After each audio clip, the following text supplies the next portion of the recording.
이 주 전에 2, 3단계 양육 집중 훈련을 다녀오면서 오늘 본문 말씀에 대해서 묵상을 하게 되었습니다. 현실은 사랑이 점점 부족해져만 가지만 그 어느 때보다도 사랑이 필요한 요즘 세상 속에서 하나님께서 사랑에 대해서 더 묵상하게 해주셨던 것 같습니다. 자연스럽게 그래서 근 2주간은 사랑에 대해서 많은 생각들과 또 묵상들을 했습니다. 교회 안에 있다 보면 여러 형태의 사랑들을 마주하게 됩니다. 가족 간의 사랑 또한 교회 안에서 마주하게 되어지고 셀 가족들 간에 또 공동체 가족들 간에도 여러 형태의 사랑들을 마주하게 됩니다. 최근에 이제 기억에 남았던 그런 사랑의 표현들, 그 작지만 이제 애정이 묻어 있는 그런 표현들을 몇 가지 기억이 났는데요. 바로 어제 이제 제가 사진 영상국 담당 디렉터를 하다 보니까 훈련 영상을 종종 촬영을 하게 되거든요. 그래서 대부분 대응국장님이 촬영을 하시지만 이제 대응국장님이 못할 때는 제가 들어가서 이렇게 촬영을 하는데 어제 저녁 이제 2학기 훈련 중간에 촬영을 하다가 사역자실에서 잠깐 앉아가지고 이렇게 쉬고 있었습니다. 사역자리 소파에 앉아가지고. 근데 이제 갑자기 어느 리더님이, 권사님이 딱 오시더니 품에 이제 꽃다발 3개를 안고 이렇게 딱 들어오신 거예요, 사역자실에. 그래서 이제 정미 전도사님을 찾으시면서 혹시 전도사님 어디 가셨냐 이렇게 물으시더라고요. 마침 정미 전도사님은 그때 양육을 하고 계셔가지고 아직 전도사님 양육 중이십니다 이렇게 말씀을 드렸더니 권사님이 이렇게 저랑 그때 예찬 전도사 둘이 있었거든요. 그래서 저를 이렇게 소파에 앉아 있는 저를 딱 이렇게 내려다 보시면서 아유 내가 이거 정미 전도사님이랑 내가 가지려고 사왔는데 오늘 마음에 오면서 교회에서 처음 마주치는 사람 줘야 되겠다 하고 생각을 하고 왔다면서 장미꽃 한 송이를 이렇게 딱 저한테 이렇게 주시더라고요. 그래가지고 또 이제 그 굉장히 스윗한 말과 함께 전사님 같은 장미 하나 받으시라면서 이렇게 권사님 말이 그렇다는. 그래서 이렇게 장미를 딱 받아가지고 이제 또 뒤에 예찬 전도사가 이렇게 앉아 있으니까 예찬 전도사한테 전사님 미안하다면서 근데 이렇게 뭐 장미 경실 전도사님한테 주고 가겠다 하면서 이렇게 싹 가셨어요. 근데 물론 그 후에 이제 보니까 예찬 전도사한테도 또 따로 연락을 하셔가지고 마음이 쓰이셨는지 또 따로 연락을 하셔가지고 이렇게 좋은 얘기를 해주셨던데 뭐 그 정도면 됐죠. 뭐 그런 뭐 이제 제가 평소에도 꽃 받는 거를 되게 좋아하거든요. 근데 이제 어제 생각지도 못하게 권사님을 통해서 그렇게 기분 좋게 사역하러 왔다가 장미 한 송이를 또 받아가는 그런 애정을 또 받을 수 있었고 아까 이게 들어오기 직전에 이제 제가 보통 설교를 하면은 급격하게 긴장을 많이 하게 된단 말이죠. 그래서 저는 설교하는 날은 밥도 안 먹거든요. 긴장이 너무 돼가지고 이게 막 울렁울렁거려가지고 밥을 안 먹는데 긴장이 돼서 항상 이제 그래서 저기 대기실에 이제 저랑 같이 있는 FD 분들이 제가 긴장하는 거를 이제 생생하게 옆에서 보고 계세요. 그래서 아까도 들어가서 이제 간증을 들으면서 쭈그려 앉아 있었는데 갑자기 이제 주일 리더님이 이제 정수리를 이렇게 누르시는 거예요. 더 이렇게. 근데 제가 찬양을 하고 들어온 직후니까 땀이 엄청 많이 난 상태였거든요. 그 정수리에 땀이 흥건한데 그거를 이제 손가락으로 누르시길래 제가 너무 놀래가지고 저 지금 땀 많이 났다 라고 말했으면 이제 만지지 말아달라는 거잖아요. 민망하니까. 근데 이제 그럼 제가 시켜드릴게요. 그러면서 제 정수리에 대고 갑자기 바람을 불기 시작하시는 거예요. 너무 이렇게 저쪽으로 앉아 있다가 너무 놀래가지고 아니 뭐 하시냐고 이렇게 했는데 근데 그 와중에 그 바람이 시원한 거예요. 그래가지고 왜 이러세요 하는데 그와 동시에 리더님이 시원하시죠 이러는데 네 시원해요 이런 사랑을 받고 이렇게 또 바람의 사랑 땀을 식혀주는 주일 리더님 어디 계신지 모르겠는데 아무튼 그 사랑을 받고 또 올라왔어요. 또 뭐 여러 가지 그런 작지만 그런 작은 행동들에서 올라오기 직전까지 그래서 저랑 같이 서 계시면서 계속 제 등을 계속 이렇게 쓰다듬어 주시고 계속 긴장하지만 하나님이 함께 하실 거라고 저보다 더 전도사 같은 그런 믿음의 말들을 계속 해주시면서 이게 굉장히 올라오기 직전까지 사랑을 참 이렇게 많이 받고 많이 받고 올랐습니다. 근데 뭐 그런 것도 그렇고 뭐 지난주 금요일에도 이제 금요 예배 때 찬양을 하고 아시는 분은 아실 텐데 제가 FD들이 이렇게 밀대로 이렇게 밀잖아요. 밀고 나서 저기서 먼지를 털고 들어가거든요. 그러면 이제 사람이 없을 때 제가 이 청소기를 밉니다. 그 먼지를 미는데, 그래서 그걸 하려고 대기하고 있는데 이제 찬양을 끝마치고 들어온 이제 이러면 너무 이게 지칭이 되네요. 아무튼 한 형제가 저를 이렇게 보고 있더니 갑자기 저한테 하는 말이, 전사님 근데 살이 되게 많이 빠지셨네요. 요새 운동하세요? 이렇게 묻는 거예요.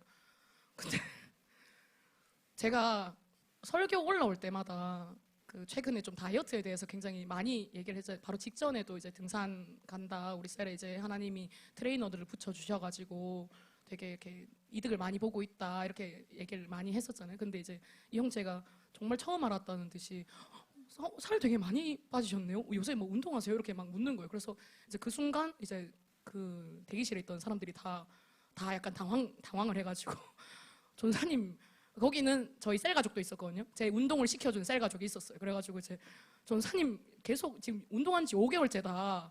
지금 반년 다 돼가도록 운동하고 계신다. 그러니까 이 형제가 또 이제 또 이렇게 막 웃으면서, 아니 자기랑 매일 연락을 하는 것도 아닌데 내가 어떻게 하냐면서 그럼 연락을 해서 알려주든가, 아니면은 왜 안 알려줘가지고 지금 내가 왜 몰랐냐는 듯이 그렇게 뭐라 하냐 이렇게 얘기를 하더라고요. 그래가지고 참 당황스러웠지만, 이것도 이제 그 마음의 중심에는 이제 매 예배 때마다 찬양을 같이 서는데, 이제까지는 몰랐지만 그래도 매 예배 때마다 이제 서는 가까운 전도사님이 살이 빠졌다는 것을 칭찬하고 싶은 그 애정이 있지 않았나. 그거를 생각하니까 아까 찬양하는데 갑자기 또 이제 재작년에 제가 눈이 안 보였을 때 또 이제 관심 어린 눈빛으로 봐주지 않으셨던 또 동료 전도사님이 한 분이 또 생각이 나가지고 내가 흰자가 이렇게 부어가지고 막 진물이 흐르고 있는데도 눈이 괜찮다 말했던 그 전도사님과 이 형제가 비슷한 마음인가 뭐 그런 생각을 했었어요. 하지만 그분들의 모든 마음의 중심에는 뭐 이제 있겠죠. 사랑이 뭐 그냥 끼워 맞춰 봤습니다. 네, 사랑하는 여러분, 우리는 모두 사랑받기를 원합니다. 미움받고 싶어하는 사람은 아무도 없습니다. 모두가 누군가에게 인정받고 싶어하고 이해받고 싶어하고 끝까지 받아들여지기를 원합니다. 그래서 사람은 사랑을 찾아서 살아갑니다. 그래서 관계를 만들고 또 사람에게 마음을 주고 때로는 상처받으면서도 다시 누군가를 또 사랑하려고 합니다. 왜냐하면 인간은 사랑 없이는 살아갈 수 없는 존재이기 때문입니다. 그런데 이상하게도 우리는 사랑받는 것을 원하면서도 사랑하는 것은 또 어려워합니다. 사랑받고 싶은 마음은 크지만 누군가를 끝까지 품는 것은 쉽지 않습니다. 상처를 받으면 마음을 닫고 또 실망하면 거리를 두고 나를 아프게 한 사람을 용서하기보다는 밀어내고 싶어집니다. 그래서 관계는 점점 깨어지고 사랑해야 한다는 것은 알지만 실제로는 사랑하지 못하는 순간들이 많아집니다. 오늘 본문인 요한일서 4장 7절부터 21절까지는 바로 그 지점에서 우리에게 아주 중요한 질문을 던지고 있습니다. 너는 정말 사랑하며 살고 있는가를 묻고 있습니다. 그리고 더 깊이 들어가 이렇게 묻습니다. 너를 사랑하지 못하게 만드는 거짓말과 싸우고 있는가? 이렇게 질문하고 있습니다. 사도 요한은 오늘 본문에서 반복해서 사랑하는 자들아 우리가 서로 사랑하자라고 말합니다. 이 말씀은 단순한 권면이 아닙니다. 이것은 하나님을 믿는 사람의 존재 이유에 대한 선언이었습니다. 왜냐하면 요한은 이어서 이렇게 말하기 때문입니다. 본문 7절 말씀을 다 같이 한번 읽어보겠습니다. 시작.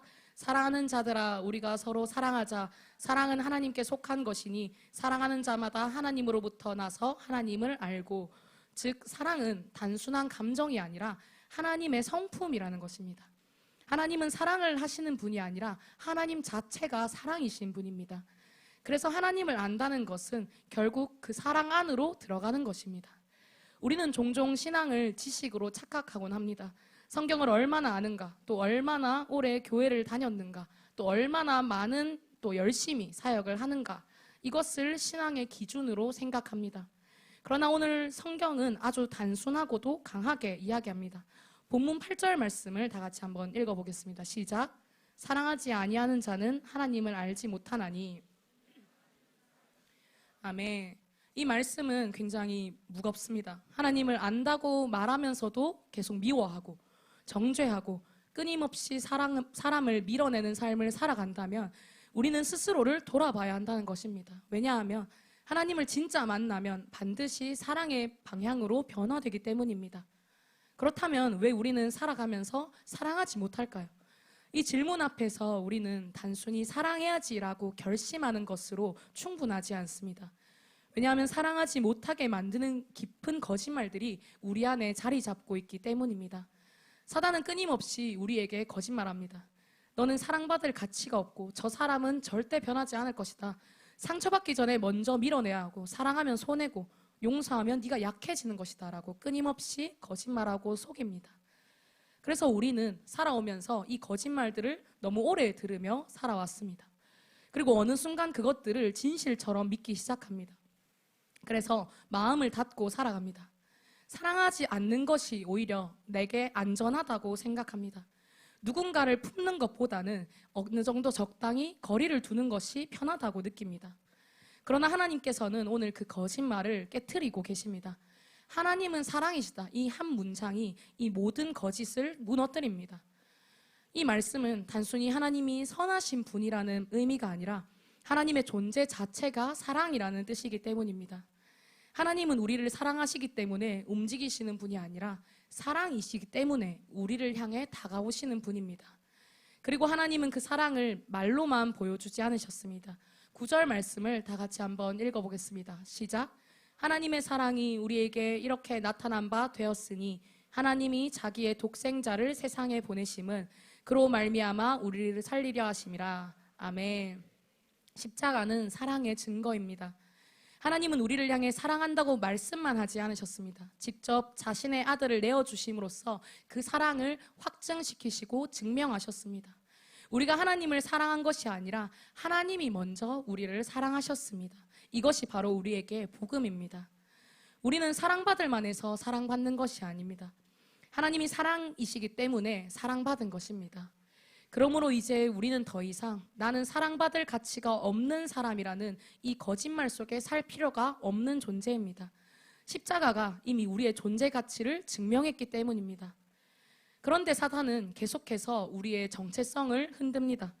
하나님은 이미 사랑한다고 말씀하셨는데도 우리는 여전히 사람들의 반응 속에서 자신의 가치를 찾으려 합니다. 인정받지 못하면 무너지고 비교당하면 흔들리고 관계에서 상처받으면 자기 자신까지 미워하게 됩니다. 그래서 우리는 사랑받고 싶어 하면서도 동시에 사랑을 두려워합니다. 사랑하면 또 상처받을 것 같고 마음을 열면 또 버려질 것 같기 때문입니다. 특히 이 시대는 사랑이 점점 식어가는 시대입니다. 사람들은 연결되어 있는 것 같지만 사실은 더 깊이 외로워지고 있습니다. SNS 속에서는 서로를 쉽게 소비하고 비교하고 판단합니다. 관계는 빨라졌지만 깊이는 얕아졌고 사람들은 점점 마음을 숨긴 채 살아갑니다. 그래서 사랑은 점점 어려운 일이 되어갑니다. 누군가를 오래 품는 것도 어렵고 끝까지 기다리는 것도 어렵고 상처를 덮어주는 것 또한 어렵습니다. 그러나 오늘 하나님은 우리에게 다시 말씀하십니다. 사랑은 선택이 아니라 하나님을 아는 사람의 삶이라고 말하고 계십니다. 우리가 다른 사람을 사랑하지 못하는 가장 큰 이유 중 하나는 사실 하나님의 사랑을 충분히 누리지 못했기 때문입니다. 사랑받지 못했다고 느끼는 사람은 쉽게 마음을 닫습니다. 끊임없이 비교하고 또 방어하고 상처받지 않으려 합니다. 비교는 사랑을 무너뜨립니다. 비교하기 시작하면 사람은 더 이상 사랑의 대상이 아니라 경쟁의 대상이 되어집니다. 누군가의 성공을 축복하지 못하고 또 누군가의 은혜를 기뻐하지 못하고 자꾸 자신과 비교하며 마음이 어두워집니다. 또 정죄는 사랑을 죽입니다. 누군가를 판단하기 시작하면 그 사람을 이해하려 하지 않게 됩니다. 사랑은 상대를 품으려 하지만 정죄는 사랑을 규정해버립니다. 교회 안에서도 우리는 너무 쉽게 사람을 판단하게 됩니다. 실수하면 정죄하고 기대에 미치지 못하면 실망하고 나와 다르면 거리를 두기 시작합니다. 그러나 예수님은 그렇게 하지 않으셨습니다. 예수님은 죄인을 만나셨고 실패한 사람들을 품으셨고 또 무너진 사람들과 함께 식사하셨습니다. 사람들은 정죄했지만 예수님은 회복시키셨습니다. 왜냐하면 사랑은 사람의 현재 모습만 보는 것이 아니라 하나님 안에서 변화될 가능성을 보기 때문입니다. 고린도전서 13장 4절에서 7절 말씀을 다 같이 한번 읽어보겠습니다. 시작. 사랑은 오래 참고 사랑은 온유하며 시기하지 아니하며 사랑은 자랑하지 아니하며 교만하지 아니하며 무례히 행하지 아니하며 자기의 유익을 구하지 아니하며 성내지 아니하며 약한 것을 생각하지 아니하며 진리와 함께 기뻐하고 모든 것을 참으며 모든 것을 믿으며 모든 것을 바라며 모든 것을 견디느니라. 아멘. 사랑은 상대를 쉽게 포기하지 않습니다. 그래서 사랑은 오래 참습니다. 그리고 사랑은 기다리고 사랑은 견딥니다. 사랑은 다시 손 내밉니다. 물론 이 모든 것들은 쉽지 않습니다. 왜냐하면 우리는 모두 상처받은 존재들이기 때문입니다. 어떤 사람은 부모에게 상처받았고 어떤 사람은 친구에게 배신당했고 어떤 사람은 교회 안에서조차 상처를 경험했습니다. 그래서 어느 순간 결심합니다. 다시는 마음 주지 않고 다시는 깊이 사랑하지 않겠다고 결심합니다. 그러나 하나님은 그런 우리를 정죄하지 않으십니다. 오히려 먼저 안아주고 말씀하십니다. 내가 너를 사랑한 것처럼 너도 사랑하라 말씀하십니다.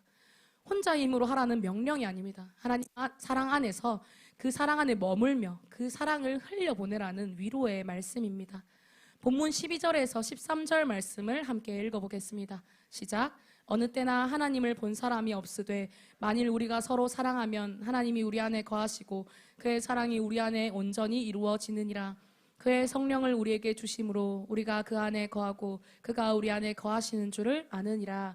아멘. 사랑은 하나님 안에 거할 때 가능합니다. 하나님과 멀어질수록 사랑은 식고 하나님 안에 깊이 머물수록 사랑은 회복되어집니다.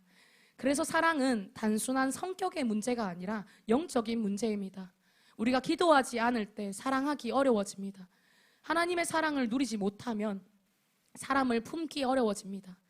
내 안에 은혜가 메마르면 관계도 메마르기 시작합니다. 그래서 우리는 하나님 앞으로 계속 나아가야 합니다. 본문 18절 말씀을 다 같이 한번 읽어보겠습니다. 시작. 사랑 안에 두려움이 없고 온전한 사랑이 두려움을 내쫓나니 두려움에는 형벌이 있음이라. 두려워하는 자는 사랑 안에서 온전히 이루지 못하였느니라. 아멘. 우리가 사랑하지 못하는 이유 뒤에는 사실 두려움이 있습니다. 앞서 말했듯이 거절당할까봐 두렵고 상처받을까봐 두렵고 손해볼까봐 두렵고 또 아플까봐 두렵습니다. 그래서 우리는 사람을 사랑하기보다는 경계합니다. 가까워지기보다는 숨습니다. 그러나 하나님의 사랑은 그 두려움을 몰아냅니다. 하나님의 사랑은 조건적인 사랑이 아니기 때문입니다. 세상의 사랑은 종종 조건 위에 세워집니다. 잘하면 사랑받고 기대에 맞으면 인정받고 실망시키면 관계가 흔들립니다. 그러나 하나님의 사랑은 다릅니다. 우리가 죄인이었을 때, 넘어졌을 때, 실패했을 때 하나님은 먼저 우리를 사랑하셨습니다. 그래서 하나님의 사랑을 진짜 경험한 사람은 점점 두려움에서 자유해집니다. 그리고 그 사랑은 결국 다른 사람을 향해 흘러가기 시작합니다. 그런데 여기서 우리는 반드시 한 가지를 기억해야 합니다. 사랑은 감정 이전의 결단이라는 것입니다. 우리는 사랑을 감정이라고 생각합니다. 좋아해야 사랑할 수 있다고 생각합니다. 그러나 성경이 말하는 사랑은 훨씬 더 깊은 가치입니다. 오늘 본문 9절에서 10절 말씀을 다시 한번 읽어보겠습니다. 시작. 하나님의 사랑이 우리에게 이렇게 나타난 바 되었으니 하나님이 자기의 독생자를 세상에 보내심은 그로 말미암아 우리를 살리려 하심이라. 사랑은 여기 있으니 우리가 하나님을 사랑한 것이 아니요 하나님이 우리를 사랑하사 우리 죄를 화목제물로 그 아들을 보내셨음이라. 아멘. 예수님은 이런 우리를 위해 십자가를 지셨습니다. 로마서 5장 8절 말씀도 한번 보겠습니다. 시작. 우리가 아직 죄인 되었을 때 그리스도께서 우리를 위하여 죽으심으로 하나님께서 우리에 대한 자기의 사랑을 확증하셨느니라. 아멘. 그 사랑은 단순한 감정이 아니라 선택이었습니다. 아직 죄인 되어 있는 우리를 사랑하기로 또 끝까지 포기하지 않기로 결정하신 것입니다. 배신할 제자들을 아시면서도 사랑하셨고 또 십자가 앞에서 도망갈 사람들을 아시면서도 품으셨고 자신을 못 박는 사람들을 위해서도 용서의 기도를 하셨습니다. 그 사랑이 오늘 우리를 살리고 있습니다. 그래서 사랑은 때로는 아프기도 합니다. 참고 견뎌야 하고 기다려야 하고 용서해야 하고 다시 손 내밀어야 합니다. 그래서 사랑은 영적 싸움입니다. 우리는 매일 이러한 거짓말과 이런 영적 싸움에서 싸워야 합니다. 사랑하지 못하게 하는 거짓말과 싸워야 합니다. 그리고 하나님의 진리를 붙들어야 합니다. 이 진리가 우리 안에 깊이 자리 잡을 때 우리는 조금씩 사랑의 사람으로 변화되어집니다. 교회는 사랑으로 증명되는 공동체입니다. 얼마나 큰 교회인가 보다, 얼마나 많은 프로그램이 있나 보다, 또 얼마나 서로 사랑하는가가 교회의 진짜 모습입니다. 예수님도 말씀하셨습니다. 너희가 서로 사랑하면 이로써 모든 사람이 너희가 내 제자인 줄을 알리라. 세상은 우리의 지식을 보고 하나님을 믿게 되는 것이 아니라 우리의 사랑을 통해서 하나님을 보게 됩니다. 그래서 사단은 공동체 안에서 계속 사랑을 무너뜨리려 합니다. 오해하게 만들고 비교하게 만들고 상처를 키우게 만들고 마음을 닫게 만듭니다. 우리가 약해서 사단이 우리에게 이런 영적 전쟁을 일으키는 것이 아닙니다. 오히려 그 반대입니다. 사단은 하나님의 자녀들을 두려워합니다. 우리 안에 성령이 거하시기 때문입니다. 그렇기 때문에 우리는 이 모든 영적 전쟁들 속에서 우리를 속이는 사단을 대적해야 합니다. 야고보서 4장 7절 말씀을 읽어보겠습니다. 시작. 그런즉 너희는 하나님께 복종할지어다. 마귀를 대적하라. 그리하면 너희를 피하리라. 우리가 대적할 때 사단은 우리를 피합니다. 골로새서 2장 13절에서 15절 말씀도 읽어보겠습니다. 시작. 또 범죄와 육체의 무할례로 죽었던 너희를 하나님이 그와 함께 살리시고 우리의 모든 죄를 사하시고 우리를 거스르고 불리하게 하는 법조문으로 쓴 증서를 지우시고 제하여 버리사 십자가에 못 박으시고 통치자들과 권세들을 무력화하여 드러내어 구경거리로 삼으시고 십자가로 그들을 이기셨느니라. 아멘. 생각과 마음은 치열한 영적 전쟁터입니다. 때때로 우리는 그 영적 전쟁터 속에서 사람의 기준에 따라서 판단할 때가 많습니다. 이런 비본질의 판단에 갇히게 되면 본질에 순종하고 몰입할 수 있는 시간을 빼앗기게 됩니다. 우리 안에 찾아드는 내 마음을 괴롭히는 나의 수많은 죄악들, 또 때로는 다른 사람들의 죄악들은 이미 예수님의 십자가를 통해 모두가 해결받은 것입니다. 나를 사랑하셔서 하나님께서는 하나뿐인 아들을 보내주셨고 모든 죄악으로부터 해방되게 해주셨습니다. 이미 우리는 그래서 비본질에서 해방과 자유를 얻은 사람들입니다. 그래서 끝까지 사랑하는 것이 믿음입니다. 끝까지 포기하지 않는 것이 하나님의 마음입니다. 그러므로 우리는 더 이상 속지 않기로, 인생이라는 시간을 낭비하지 않기로 결단해야 합니다. 하나님이 나를 사랑하신 것처럼 이제 나도 다른 사람을 사랑하며 살아가는 우리가 되어야 합니다.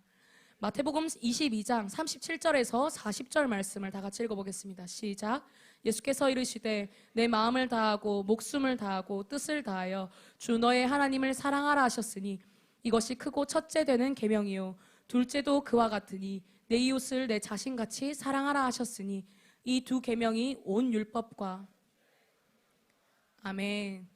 예수님께서는 어느 계명이 가장 크냐는 율법 교사의 질문 앞에 하나님을 사랑하는 것이 첫째 되는 계명이라 말씀하셨습니다. 그리고 곧이어 이웃을 사랑하는 것 또한 하나님을 사랑하는 첫 계명과 같이 주셨습니다.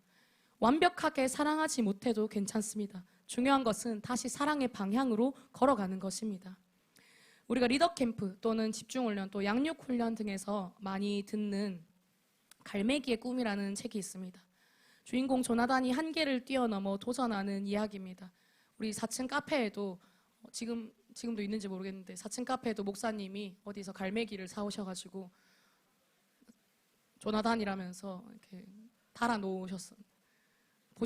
다들 보셨을 거라 생각합니다. 저희는 그때 한동안 사역자 정모 때마다 저기 조나단 있다고 집중을 했었어요. 아무튼 그 조나단, 우리 교회에서 이미 너무 유명한 그 조나단의 내용을 다들 잘 아실 텐데요. 이 책의 내용을 들을 때 우리가 항상 더 높이, 더 멀리 날아오르는 한계를 뛰어넘는 그 조나단의 모습에 초점을 맞춘 채로 이야기를 들었습니다. 어제 설교를 준비하면서 새벽에 처음으로 이 책을 처음부터 끝까지 읽어보게 되었습니다. 책의 주인공인 갈매기 조나단은 시속 80km 정도로 날 수 있는 갈매기의 한계를 넘어서 시속 300km가 넘는 속도로 날게 되어집니다. 하지만 한계를 뛰어넘은 조나단에게 돌아온 것은 무리에서의 추방이었습니다. 무리에서 추방되어진 조나단은 말 그대로 더 높은 곳을 날면서 더 높이 더 멀리 나는 훈련을 받게 됩니다. 새로운 스승과 또 갈매기 무리를 만나면서 훈련을 받습니다. 그런데 그 날기 훈련의 마지막 가르침은 이상하게도 사랑에 대해서 계속 배우라는 것이었습니다. 그 가르침 이후 조나단은 자신을 추방한, 자신에게 상처를 줬던 원래의 무리를 그리워하면서 그들에게 자신이 배우게 된 가르침들을 전하고 싶어 하게 됩니다. 그리고 다시금 무리로 돌아가던 중 이전에 자신과 같이 무리에서 추방당해 상처받은 다른 갈매기 플래처를 만나게 됩니다. 플래처는 자신을 추방한 갈매기 떼에 대한 분노가 가득했습니다. 이런 플래처에게 조나단은 더 높이 날 수 있는 훈련을 시키며 자신이 배운 사랑을 알려줍니다. 심지어는 자신들을 죽이려고 달려드는 난폭한 새들을 어떻게 사랑할 수 있는지 이해가 되지 않는다고 말하는 플래처에게 조나단은 이렇게 대답합니다. 플래처, 그대는 그들을 사랑할 수 없을 것이다. 물론 증오와 폭력을 사랑할 수 없을 것이다. 그대는 더욱 배움을 얻어야 하고 진정한 갈매기를 볼 수 있어야 한다. 모든 갈매기들 속에 있는 선함을, 그리하여 그들이 자신 안에서 그것을 발견할 수 있도록 도와야 한다. 내가 말하는 사랑의 의미가 그것이다. 그대가 그 방법을 터득하기만 하면 그것은 즐거운 일이 될 것이다. 사랑하는 여러분, 저는 갈매기의 꿈에서 말하는 이 조나단이 말하는 이 사랑이 바로 우리가 말하는, 또 우리가 살아내야 하는 사랑이 아닐까 생각했습니다. 하나님께서는 우리의 겉모습을 보고 사랑하시는 것이 아닙니다. 우리가 자녀이기에 우리의 진짜 속사람을 하나님의 형상대로 살아낼 수 있게 그렇게 살게 하기 위하여서 죄인된 우리를 사랑하여 주셨고, 심지어는 상처 주는 우리를 회복의 길로 이끄셨습니다. 그리고 이제는 하나님의 형상으로 회복된 우리가 그 사랑으로 또 다른 사랑을 전하기를 원하십니다. 우리 안에는 모두 하나님이 주신 저마다의 사랑들이 들어 있습니다. 그리고 우리는 행복 모임을 통하여서, 또 셀과의 교제를 통하여서, 또 공동체의 교제를 통하여서 그 사랑을 전하며 살아갑니다. 나의 모든 말과 행동들이 하나님이 전하기 원하시는 사랑의 통로가 되어집니다. 조나단의 가르침을 들은 플래처는 결국 조나단의 뒤를 이어서 또 다른 갈매기들에게 자신이 배운 사랑과 가르침을 전하는 자가 되어집니다. 또 다른 제자로 쓰임받는 삶이 됩니다. 바로 우리도 그런 또 다른 제자들로 부름받은 줄 믿습니다. 행복 모임이 끝이 나고 이제는 전도 축제가 시작되었습니다. 귀빈 초청 축제까지 정말 얼마 남지 않은 이때 우리는 이 사랑을 더욱 전하는 자들이 되어야 합니다. 밖에서뿐만 아니라 교회 공동체 안에서도 이 사랑을 전하는 자들이 되어야 할 줄 믿습니다. 사랑이란 것은 미움 대신 이해와 기다림으로 또 다른 누군가를 바라보는 것입니다. 또한 사랑해야 하는 누군가가 더 가치로운 삶을 살 수 있도록 도와주는 것이 사랑입니다. 그렇게 다른 사람을 돕고 또 사랑하기로 결단할 때 가장 큰 은혜를 경험하는 것은 바로 사랑을 결단한 나 자신이라는 것을, 그 사랑을 통해 더 행복으로 가득 찬 마음이 될 것은 나 자신이라는 것을 우리 모두가 잊지 말아야 합니다. 사랑을 결단했지만 혹여나 사랑해내지 못할까, 또 영적 전쟁 속에서 또 지지는 않을까 염려하지 마십시오. 로마서 8장 37절에서 39절 말씀을 다 같이 읽어보겠습니다. 시작. 그러나 이 모든 일에 우리를 사랑하시는 이로 말미암아 우리가 넉넉히 이기느니라. 내가 확신하노니 사망이나 생명이나 천사들이나 권세자들이나 현재일이나 장래일이나 능력이나 높음이나 깊음이나 다른 어떤 피조물이라도 우리를 우리 주 그리스도 예수 안에 있는 하나님의 사랑에서 끊을 수 없으리라. 아멘. 하나님께서는 하나님의 사랑하는 자녀들이 반드시 이기게 하십니다. 그냥 이기는 것도 아니라 넉넉히 완전한 승리를 약속하셨습니다. 왜냐하면 그 어떤 것도 나를 사랑하시는 하나님의 사랑에서 끊어낼 수 없기 때문입니다. 우리가 영적 전쟁 속에서 싸우다가 넘어져도 완전히 엎드려지지 않을 수 있음은 이런 하나님의 사랑이 나를 붙들고 있기 때문입니다. 하나님께서는 절대로 우리를 완전히 엎드려지지 않게 하십니다. 지금 잠깐 넘어졌다 하더라도 다시 일으키시는 하나님의 사랑을 의지합시다. 어떠한 전쟁이든지 모든 것이 영적 전쟁임을 아는 우리가 되기를 소망합니다. 우리의 모든 싸움이 육을 상대하는 것이 아니라 통치자들과 권세들과 어둠의 세상 주관자들이라는 사실을 잊지 말아야 합니다. 지금 내 삶에 문제가 찾아온다는 것, 갈등이 찾아온다는 것, 시련과 어려움이 찾아온다는 것은 불평을 할 타이밍이 아니라, 내가 너무 약해진 타이밍이 아니라 우리로 하여금 신앙을 고백할 수 있는 기회가 찾아온 것입니다. 하나님의 능력이 우리의 삶에 나타날 것을 기대하는 우리가 되어지길 간절히 소망합니다. 마지막으로 에베소서 6장 10절 말씀을 읽고 말씀을 맺겠습니다. 에베소서 6장 10절 말씀입니다. 다 같이 읽겠습니다. 시작. 끝으로 너희가 주 안에서와 그 힘의 능력으로 강건하여지고. 아멘. 사랑하는 여러분, 경쟁과 비교 속에서 마음이 메말라가지 않기를 바랍니다. 사람을 이겨야 하는 대상으로 보지 말고 사랑해야 할 존재로 보시기를 소망합니다. 상처받는 것이 두려워 마음을 닫지 마십시오. 하나님 사랑 안에서 다시 사람을 믿는 용기를 배우는 우리가 되기를, 제가 되어지기를 간절히 소망합니다. 누군가를 사랑하는 것이 약함이 아니라 가장 강한 믿음일 수 있습니다. 우리가 오랜 상처와 관계의 피로 속에서도 사랑을 포기하지 않기를 간절히 소망합니다. 하나님은 여전히 우리를 통해 사랑을 흘려보내길 원하십니다. 오래 믿었다는 것은 오래 사랑할 수 있다는 뜻이 되어야 합니다. 하나님을 내가 지금까지 믿어온 것, 하나님을 내가 지금까지 따라온 것은 내가 앞으로 지금까지 믿어온 시간만큼 더 하나님을 사랑하고 이 사랑으로 더 많은 사람들을 사랑할 수 있다는 것을 나타내는 것입니다. 하나님은 오늘도 우리에게 말씀하십니다. 사랑하는 자들아, 우리가 서로 사랑하자. 사랑은 하나님께 속한 것이니 사랑하는 자마다 하나님으로부터 나서 하나님을 알고. 심지어 하나님께서는 사랑 안에 거하는 자여야만 하나님 안에 거하고 하나님도 그의 안에 거한다고 말씀하십니다. 살다 보면 모두가 관계 안에서 상처를 받기도 하고 관계 안에서 눌리기도 하고 실망을 하기도 합니다.